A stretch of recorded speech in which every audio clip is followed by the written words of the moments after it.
Broadway's my beat. From Times Square to Columbus Circle. The gaudiest, the most violent, the lonesomest mile in the world.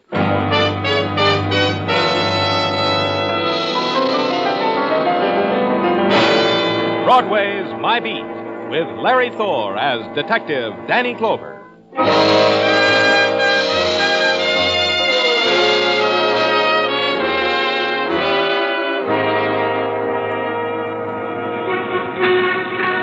In the sunlight of April, Broadway shimmers like an enchanted garden. It's the place where golden women glide past mirrors of chrome. And you're happy because the reflection of all their smiles were for you. And nighttime comes and the sudden whirlpools of color are flung skyward from jeweled fountains. And you're happy. It's the once upon a time land you've searched for. In the morning, you wish it never happened. It's Broadway, my beat.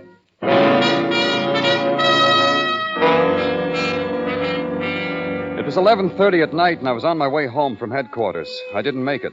A squad car picked me up at 43rd Street, and a man told me my working day wasn't over. They were from the technical lab. They were on their way to the scene of the crime, which was on Coney Island, which was where they were taking me. Which is where I went, to Coney Island, through a crowd gathered around a roller coaster, and to a man who was waiting for me. Hi, Danny. What's up? Guy there in the third seat of this car. Dead, Danny. Uh-huh. Stand. Who stabbed him, Muggavan? Out there in the faceless crowd. You don't know, huh? Not an idea. Except that somebody sat behind him and pushed a knife into him. Witnesses? Nope. And maybe this guy screamed. Who pays any attention to a scream on a roller coaster? Who found him? Him. Yeah, me. I found him. And you're who? Frank Curcio. I run this ride. Here's what, mister. This Stead guy sitting there, he had a half a dozen tickets in his hat band. End of each ride, I just went over to him, took a ticket. Didn't disturb him. Didn't you notice something was wrong? Oh, people react different to roller coasters. To him, I figure it's restful. I didn't disturb him till he ran out of tickets. Then I disturbed him. Uh-huh. And I found out I couldn't disturb him. And I yelled police. That check, Muggavan? He told me just that, Danny. Identification on this man? Uh-huh, yeah, his wallet. Name, Thomas Stafford, address, here, rooming house in Brooklyn. Employed as a bonded runner for one Gerald Fuffman, jeweler. Gerald who? Fuffman. We turn it over to the technical boys now, huh? And as we performed the rites that come after violent death, the great amusement park wound down and became still, and the distant song of the carousel was washed out to sea. And the crowd shivered against the rising mist and against the memory that death had walked the carnival, that somewhere on the midway its wing had touched them. In the morning, I had a call to make to the place of one Gerald Fuffman, Esquire, jewels, etc. That's what it said on the window. Inside, Gerald Fuffman, Esquire, was very elegant, very etc. Welcome to my establishment. Make yourself comfortable, browse, indulge, etc., etc. Thank you, I will. If you permit me, I could be of rather remarkable assistance. What you had in mind, was it for an amant, a girl, a mother, a wife, a souvenir of 20 years' splendid service in your splendid factory? That would be nice. Could you make a replica of this in diamonds? Dear boy, I can make a replica of anything in anything. Baby shoes, a lover's broken heart, a suit of armor, etc., etc. Take another look. I have. It's a badge. A police badge. My dear boy, I don't know quite how to put this, but I'm afraid my establishment is quite beyond a policeman's means. You put it very neat. That leaves us nothing to talk about except maybe Tommy Stafford. Tommy? But how could you have known? Known what, Mr. Fuffman? I was just on the verge of reporting it to the police. Tommy has absconded with $100,000 worth of jewels, a pearl necklace, priceless baubles. Oh? Oh, yes. Last night at 8 o'clock, he was to deliver them to Madame Sibyl in Coney Island. He and his co-messenger, Ed Drosco. They never appeared at Madame Sibyl's. They vanished. Tommy Stafford is dead. Dead? Tommy? Tommy. Stabbed to death on a roller coaster. Oh, that's horrible. So unnecessary. It makes everything so desolate, so... etc., etc. You say Tommy and this Ed Drosco were to deliver the jewels to Madame Sibyl? Yes. She had already paid me a $10,000 deposit. Last night she was to pay me the rest on delivery. She phoned me that the messengers hadn't come. I told her to be patient, that They would most assuredly make the delivery. I didn't know. I didn't know. Ed Drasco, do you have his address? He roomed with Tommy. You think Ed killed the boy? You think he killed him and stole the jewels? I don't know. What do you think, Mr. Pfaffman?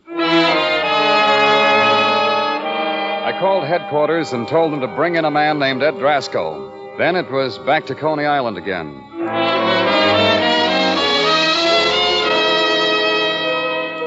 At noon, Coney looked like a desert of unwound toys. I asked a man where I could find the establishment of Madame Sibyl. He tried to tout me to the establishment of Madame Bernice, who was a girl who could really read bumps on the head, but I held out for Madame Sibyl. He sighed, nodded his head that way, and I went.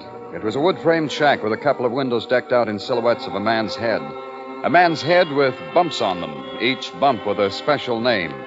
The sign on the door said, "Walk in." I did. Madam Sibyl offers herself to meditation. However, she will be with you within this moment in time. That's nice of Madame Sibyl. Mind if I sit down? Please. Who are you? Victor. Upon this level, this is the name by which I am known.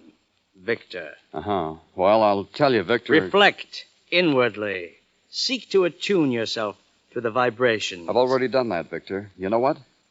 I'll bet if you unwrap that towel on your head, it'll read Hotel New Yorker. What's your business here, Mac? Police business. You will forgive Madame Sibyl. Madame Sibyl was lost among Police. Can't you tell a cop yet, Sibyl? What's he want? What do you want here, mister? I understand you paid a deposit on some jewels. You paid the deposit and the jewels were stolen. I like a customer like you. You don't ask questions. You make statements, and all I do is say yes. The easiest kind of customer to have. Now we'll take it off a customer and client basis and You think this Dodge is phony, huh? How right you are. Look at him. Look at Victor. Put your towel on straight, Victor. Let me help you. Hold still. Oh, cut it out, will you? And the grease paint. Every day he forgets to cover one ear. Ever see a man with two different colored ears? Turn around, Victor. Let him see. Okay. Look, mister, I always level with the law. I'm going to show you who I really am right here in this wall safe. Because I like to level. No secrets from the police. Sibyl Spence, that's who I am. See? The jewels, Sibyl. They in the safe, too? Want to look? Yeah. Yeah, I do. Nothing, huh? See? On the level. How is it that you can afford $100,000 worth of jewelry, Sibyl? Because I got $100,000. More than that, 9 concessions right here in Coney. I got money. There's a law. Then why this corny little pitch, reading heads? I like it. There's a law. The rest of the story, Sibyl. Like in the papers, I paid a down deposit. Pfaffman sent the jewels. Pfaffman says, I didn't get them. Tell him, Victor. Tell the police. She didn't get them. Then neither Tommy Stafford or Ed Drasco showed up. Tell him, Victor. Neither one showed up.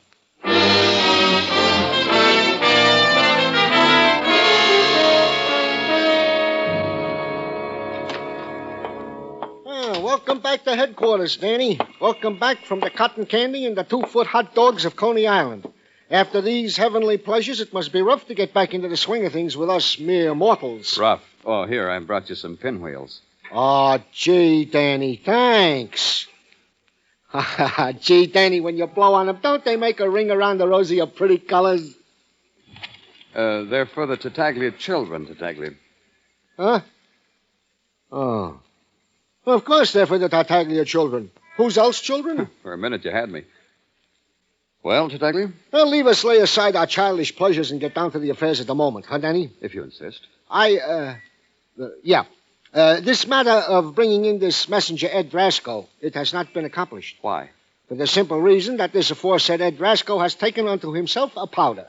He is not in his rooming house, nor in his appointed haunts, nor Send out an all-points bulletin on him. I want Ed Drasco. Well, naturally. Number 1 suspect, huh, Danny? Such an open and Anything else, Tartaglia? Case. No, nothing to bother our pretty little brains about.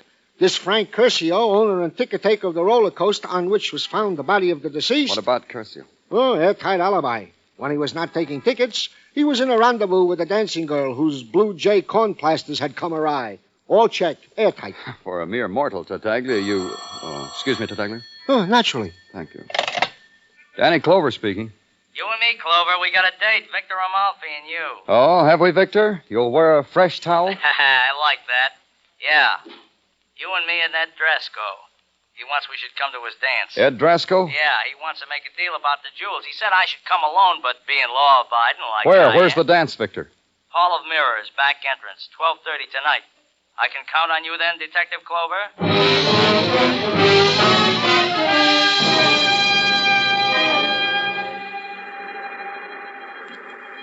Hello, Detective. Victor, Drasko made contact with you yet? He said he'd be here. I haven't seen him. I've been waiting here, but I haven't seen him. Tell it to me again. Why should Drasko contact you? So simple. A guy steals $100,000 worth of jewels, double-crosses his employer, kills his buddy. The jewels are hot, he can't get rid of them, so he makes a deal with the madam and me, $25,000. Why did you call me? Well, like I try to impress you on the phone. I'm honest. I'm double-crossing a killer. I called in the cops. You'd like it some other way? Yeah, I thought this Hall of Mirrors was closed. There's someone in there. Maybe Drasko. Come on. You first, Victor. Yeah, I know where the lights are. You better follow me, Detective. A guy can get lost in here. Is that you, Victor, or a mirror? Now there's 6 of you. I'm the third one from the left. Come on. Victor! I'm right beside you. Drasko must have brought a gun. Yeah, we're standing here like ducks. With an advantage. How does he know which of us is real and which one a reflection? What are you waiting for, Detective? He's shooting. When are you going to pull your gun? Yeah, I'll do that. Victor, but what'll I shoot at? That way. That way. The shot came from right there. Shoot! Shoot!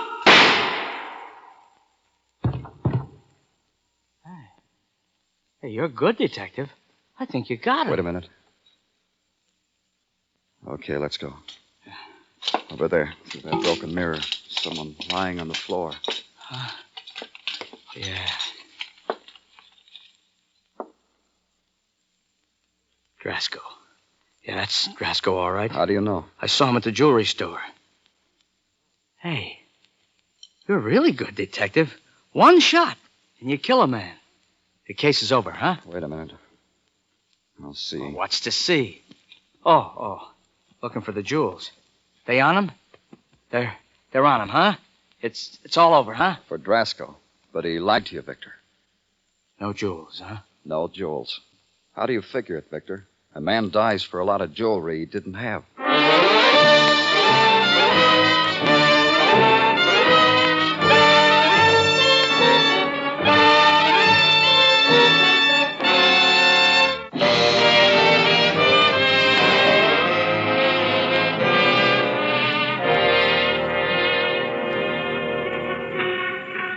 There's this about Broadway. It measures emotion, computes sensation in terms of neon and Mazda. On Broadway, all that glitters is gold. When light screams, it goes well on Broadway. When darkness flares, not so good. But the death of Ed Drasko in a Hall of Mirrors, that was something else. That measured up. Almost as good as the violent death of Tommy Stafford on a roller coaster in Coney Island. And the gleam of $100,000 worth of missing jewels. That was dazzling, worth at least a sack of confetti. Carnival time, that's what it was. Carnival time. Or as Sergeant Gino Tartaglia put it. Danny, you add this all together and it comes out a 3-ring circus with 3 rings. Yeah. Meet the clown, Tartaglia. What are you talking, Danny? You're a hero. You kill a thief or murderer, thereby solving a previous murder. In the book, that makes you a hero. Clown is for laughing at whom? Maybe Drasko didn't need to be killed. What are you talking? You find him with his gun in his hand.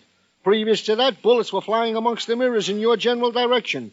At a time like that, you're going to stop to ask yourself, should I or shouldn't I? I was eager, Tartaglia. If I hadn't been so eager, a man would still be alive. A man we could talk to, so we could be sure. Danny, before you go any further with this selfish torture, explain to me this business of eager. If I played it smart, if I'd shown myself, maybe Drasko wouldn't have been so quick with his gun. I could have waited to take him. By the way, where is his gun? In technical for a routine check. Registry, fingerprints, and all the so forths and so forths the technical does with a gun. Yeah. The list of the missing jewels, is it up? It is out, Danny, which brings me to the tidbit of the day. A tidbit which will bring a smile to your gloom, a ray of sunshine to your... Just a tidbit, Tartaglia. Of course. We are just in receipt of information, Danny, that Paul Otis is honoring the tank in the Coney Island precinct with his presence. I can't tell you how happy that makes me. Wait, let me finish, Danny, before you make another bitter remark. It seems that on a routine perusal of the belongings of said Paul Otis was found on him a diamond brooch, which answers to the description of a diamond brooch on the list of the missing jewels. See, Danny? See how wrong you are to doubt me when I am just what the doctor ordered?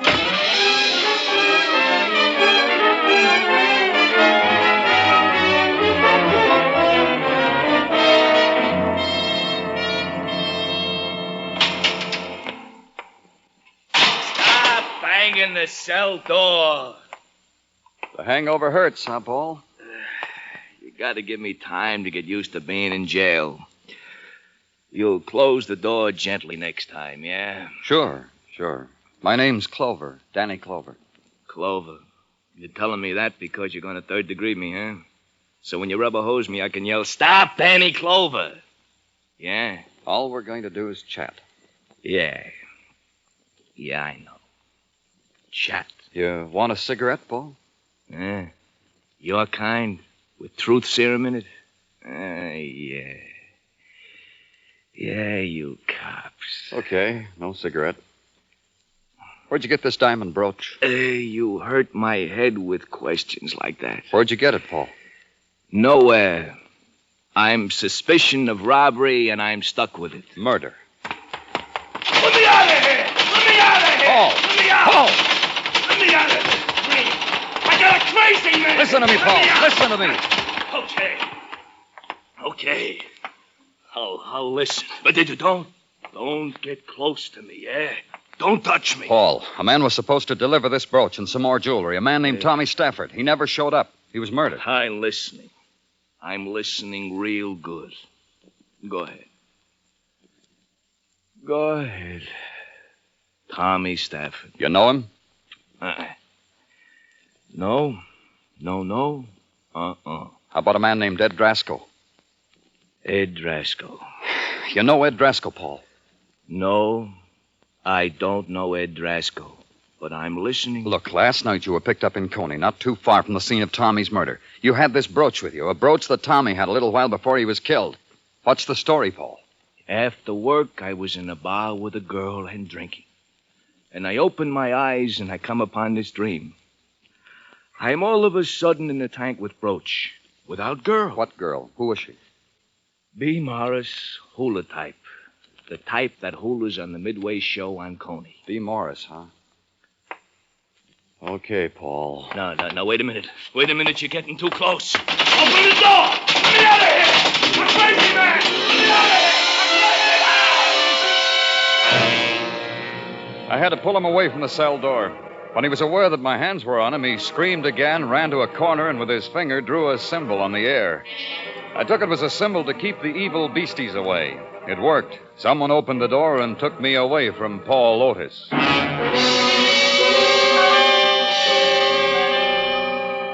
In the early afternoon light, the Midway at Coney is a tattered circus poster peeling off an alley wall. The color is drained from it, and the attractions don't care if you do or don't. Back of the fat man who wanted to guess my weight was another man who wanted me to go back with him into an Arabian Night for only 2 bits, 2 dimes and a nickel, $0.25. Back of him were 6 tired harem girls on a platform yawning through recorded-type music from a Coney-type loudspeaker. For the price of admission, he pointed out B. Morris, the one with the biggest yawn. I found a chair inside the tent and waited for her.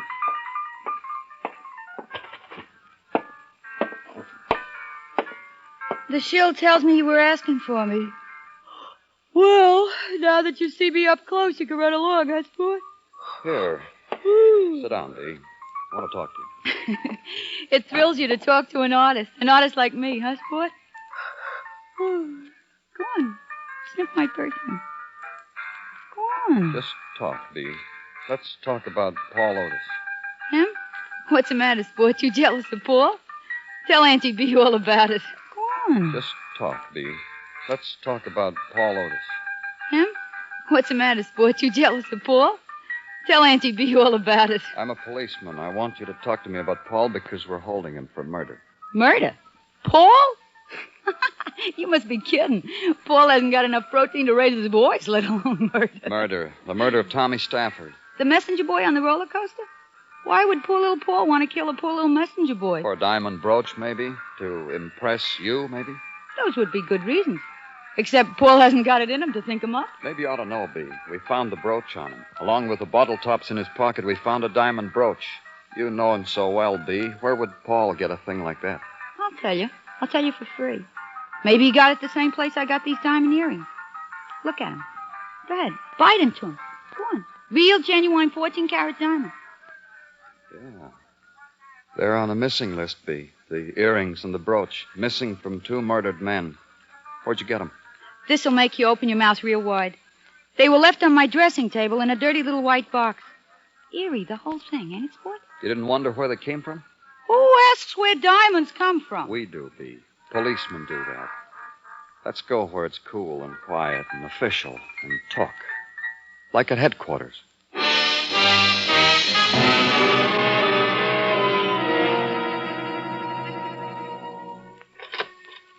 Danny? Huh?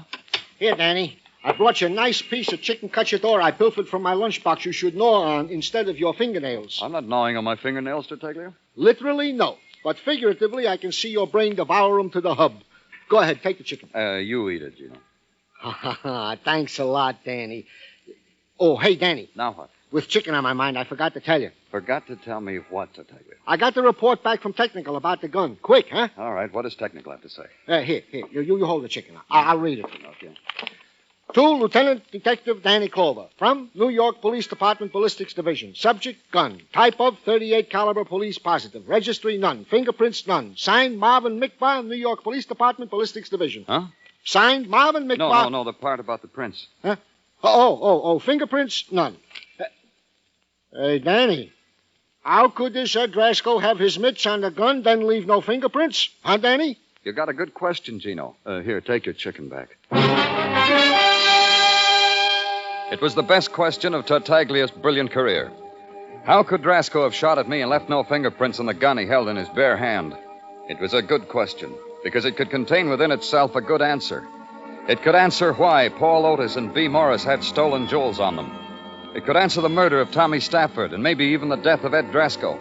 And for the answer to a question that already has an answer, you go to a clairvoyant, to someone who reads head bumps like Madam Sibyl's in Coney Islands, to her prop boy, Victor Amalfi. Madam Sibyl offers herself to meditation. However, she will be with you within this moment.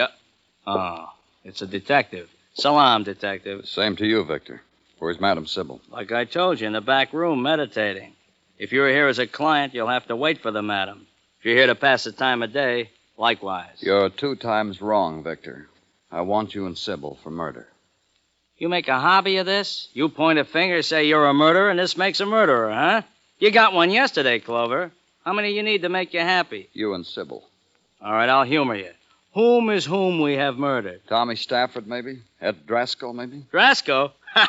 You need an aspirin, kid. $100,000 worth of jewels for a measly down payment of $10,000. Good profit, $90,000. And all it cost was the murder of 2 messenger boys. I could get you bicarbonate. Cheap at the price, huh, Victor? And so easy. You take Stafford on the roller coaster, stick a knife in his back. Sibyl takes Drasco somewhere else, puts a bullet in him. What'd you do with the jewels? Put them in the safe after I left? Let's take a look at the safe, huh, Victor? A little thing. One little thing. I read in the papers you got 2 birds with stolen diamonds in their mouths. Diamonds the madam bought and never got. You must know about that, Victor. You planted them. You planted them on Paul Otis and B. 2 people whose business it was to be near the scene of the crime. It almost worked. Now let's look at the safe, huh? First you have to get by Victor, detective. That ain't gonna be easy. Let's try, shall we, Victor? Are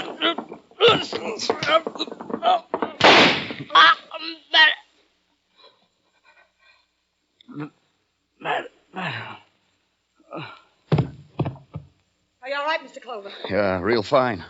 Welcome from the beyond, Sibyl. Tonight the Zodiac said kill Victor. I'm glad it was Victor. I'm glad it wasn't you, Mr. Clover. When I pointed the gun, I never pointed a gun before. Lucky. Yeah. Okay, Sibyl. Give me the gun. What for? Ballistics will want to match it against the slugs in the body. But you saw me shoot Victor. The gun. All right. All right, here.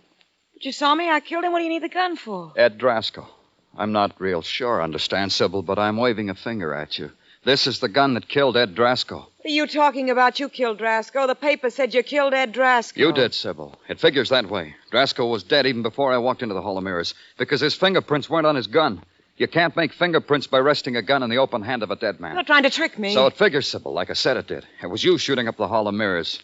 Not trying to hit anyone, just shooting it up so I'd take a shot in the dark and just happened to kill Ed Drasko. Mr. Clover. Where are the jewels, Sibyl? In the safe? They weren't in there the last time we opened it. Let's see now. Open the safe.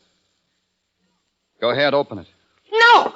No, you can't have them. Take it easy. No, they're mine. I killed for them. They're mine. Stop fighting. It's no use, Sibyl. Mine. Mine.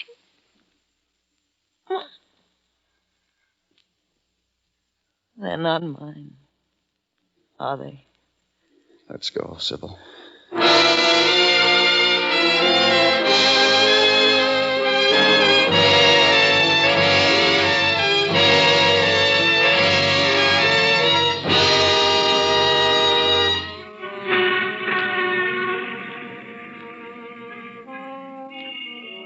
Daytime never lingers on Broadway. They shut it off by lighting the spectaculars. Then Broadway's happy. It leans into the night and screams. You turn a corner and run toward it. It's right there waiting for you. Start screaming too, kid, because it'll explode right in your face. It's Broadway, the gaudiest, the most violent, the lonesomest mile in the world. Broadway, my beat.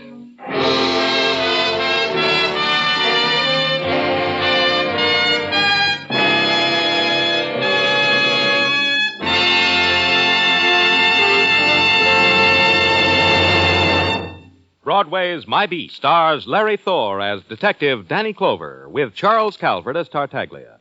The program was produced and directed by Elliott Lewis. The musical score was composed and conducted by Alexander Courage.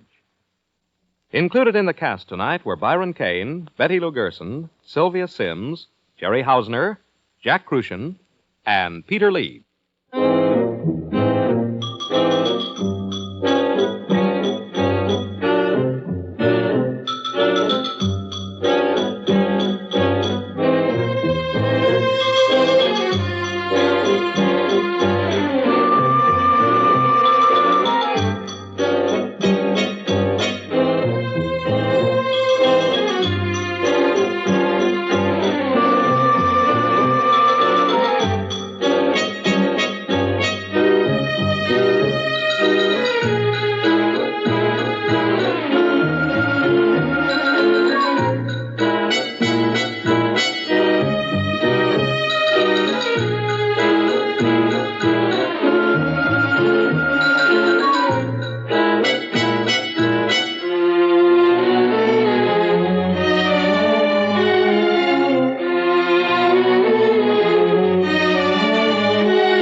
Thank you.